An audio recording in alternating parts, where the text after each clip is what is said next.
విష్ణువు యొక్క అవతారాలు విశ్వాన్ని కాపాడటం. విష్ణువు హిందూ మతంలో అత్యంత ప్రధానమైన దేవతలలో ఒకరు. విశ్వాన్ని కాపాడే మరియు ధర్మాన్ని పునరుద్ధరించే శక్తిగా పరిగణించబడతారు. హిందూ పురాణాల ప్రకారం విష్ణువు విశ్వాన్ని కాపాడే దేవుడు. అతను సృష్టి స్మృతి నిలయం యొక్క సమతుల్యాన్ని కాపాడటానికి వివిధ అవతారాలను స్వీకరిస్తాడు. అతను ధర్మాన్ని పునరుద్ధరించడానికి మరియు చెడును నాశనం చేయడానికి వివిధ రూపాల్లో భూమిపైకి అవతరిస్తాడు.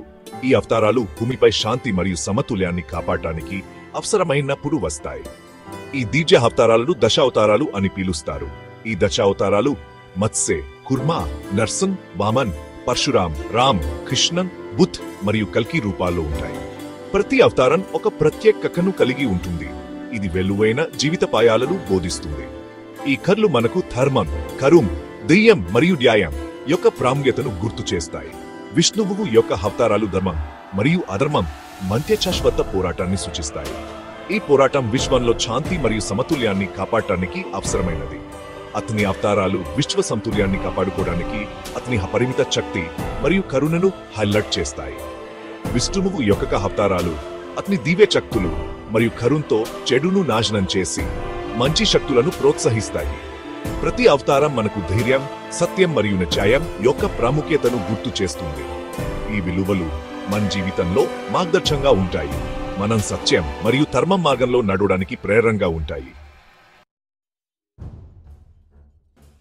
విష్ణువు యొక్క మొదటి అవతారం మత్స్య అవతారం, అంటే చేప అవతారం. ఈ అవతారంలో విష్ణువు ఒక పెద్ద చేపగా అవతరిస్తాడు. అతను ప్రపంచాన్ని భారీ వరద నుండి రక్షించి మానవాళిని మరియు భూమిపై జీవితాన్ని కాపాడాడు. మత్స్య అవతారం హిందూ పురాణాల్లో ఒక ముఖ్యమైన చిహ్నం. ఇది సృష్టి, విధ్వంసం మరియు పునర్జన్మ యొక్క చక్రీయ స్వభావాన్ని సూచిస్తుంది. ఇది దైవిక రక్షణ మరియు మార్గదర్శకత్వం యొక్క శక్తిని కూడా హైలైట్ చేస్తుంది. ఒకప్పుడు మనువు అనే రాజు ఉండేవాడు. అతను చాలా ధర్మబద్ధుడు మరియు జిగాని. ఒకరోజు అతను నదిలో స్నానం చేస్తుండగా ఒక చిన్న చేప అతని చేతిలోకి దూరింది. చేప మనువుతో, దయచేసి నన్ను తినవద్దు. నేను చాలా చిన్నవాడిని మరియు నిస్సహాయంగా ఉన్నాను. నేను పెద్దయ్యే వరకు నన్ను రక్షించు అని అంది. మనువు ఆ చేపపై జాలిపడి దానిని ఒక కుండలో పెట్టి ఇంటికి తీసుకువెళ్లాడు. మనువు ఆశ్చర్యానికి గురయ్యాడు. చేప చాలా త్వరగా పెద్దదిగా పెరిగింది. అది కుండలో సరిపోలేదు. అతను దానిని ఒక పెద్ద తొట్టిలో ఉంచాడు, కానీ అది కూడా త్వరలోనే చిన్నదిగా మారింది. చేప పెరుగుతూనే ఉంది మరియు మనువు దానిని పెద్ద మరియు పెద్ద కంటైనర్లలోకి మార్చాల్సి వచ్చింది. చివరికి మనువు ఆ చేపను సముద్రంలో వదిలేయవలసి వచ్చింది. అప్పటికి అది భారీ పరిమాణానికి పెరిగింది. అయినప్పటికీ అది మనువును గుర్తించింది. అతని దయకు కృతజ్ఞతలు తెలిపింది. సెక్షన్ 5 విష్ణువు యొక్క దివ్య జోక్యం. ఈ కథలో మనం విష్ణువు యొక్క దివ్య జోక్యాన్ని మరియు ఆయన మనువుతో చేసిన సంభాషణను తెలుసుకుంటాము. ఒకరోజు మనువు అనే రాజు నది తీరంలో ఉన్నప్పుడు ఒక చేప తనతో మాట్లాడింది. రాజా, నేను విష్ణువుని అని చెప్పింది. నేను నిన్ను పరీక్షించడానికి చేప రూపంలో వచ్చాను. నీ ధర్మం, బుద్ధి మరియు కరుణ నన్ను సంతోషపెట్టాయి అని విష్ణువు చెప్పారు. మనువు విష్ణువుకు నమస్కరించి ఆయనకు కృతజ్ఞతలు తెలిపారు. మీ దివ్య జోక్యం నాకు గొప్ప గౌరవం అని మనువు అన్నాడు. ఇప్పుడు నేను నిన్ను ఒక భయంకరమైన ప్రమాదం గురించి హెచ్చరించడానికి వచ్చాను అని విష్ణువు చెప్పాడు. త్వరలో ప్రపంచం మొత్తాన్ని ముంచెత్తే భారీ వరద ఉంటుంది. ఈ భారీ వరద ప్రపంచాన్ని ముంచెత్తుతుంది. నీ కుటుంబం మరియు ఇతర ప్రాణులను రక్షించడానికి నీవు ఒక పెద్ద పడవను నిర్మించాలి అని విష్ణువు సూచించాడు. విష్ణువు మనువుకు ఒక పెద్ద పడవను నిర్మించమని మరియు అందులో తన కుటుంబం, 7 కుంచులు మరియు అన్ని రకాల మొక్కలు మరియు జంతువులను తీసుకెళ్లమని చెప్పాడు. మనువు విష్ణువు చెప్పినట్లుగా తన కుటుంబం, పెంచులు మరియు అన్ని రకాల మొక్కలు మరియు జంతువులను పడవలోకి తీసుకెళ్లాడు. ఈ విధంగా విష్ణువు యొక్క దివ్య జోక్యం ద్వారా మనువు మరియు ఇతర ప్రాణులు రక్షించబడ్డారు. సెక్షన్ 6 ధర్మం యొక్క సంరక్షణ. మనువు విష్ణువు సూచనలను జాగ్రత్తగా అనుసరించాడు. అతను ఒక పెద్ద పడవను నిర్మించారు మరియు అందులో తన కుటుంబం, సప్తర్షులు మరియు అన్ని జీవ జంటలు తీసుకువెళ్లాడు.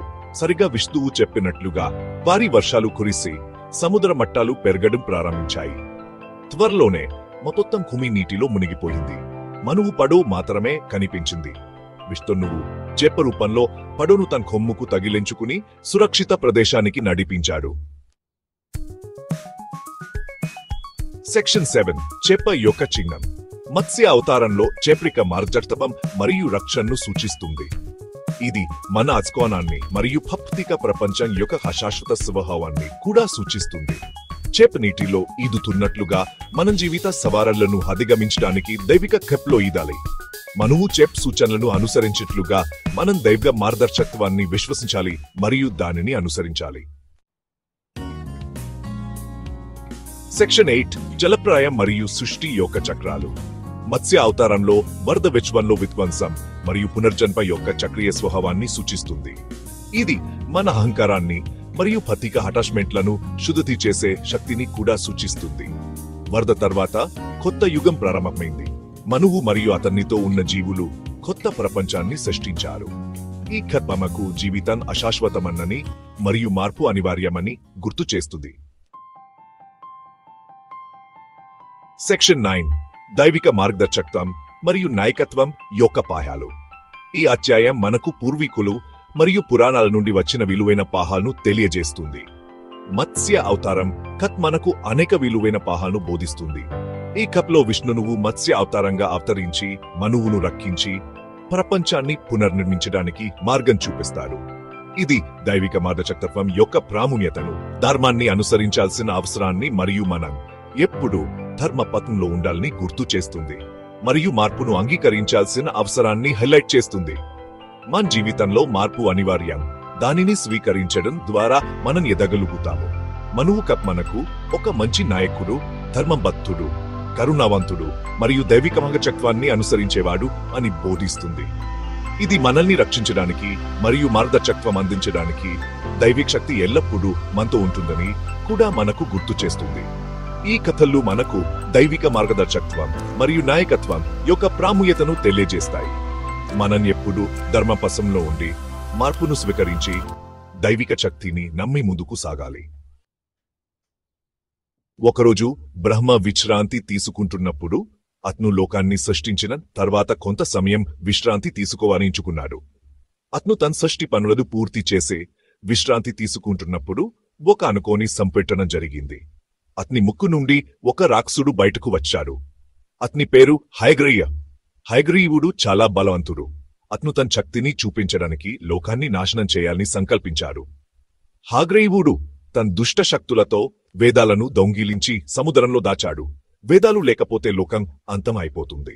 వేదాలు లోకానికి జ్ఞానం, ధర్మం మరియు శాంతిని అందిస్తాయి. వాటి లేకపోతే లోకం అంధకారంలోకి వెళ్లిపోతుంది.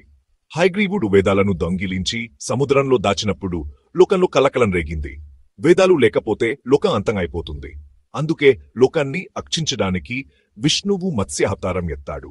మత్స్య అవతారం ద్వారా విష్ణువు సముద్రంలోకి వెళ్లి వేదాలను తిరిగి పొందాలని నిర్ణయించుకున్నాడు.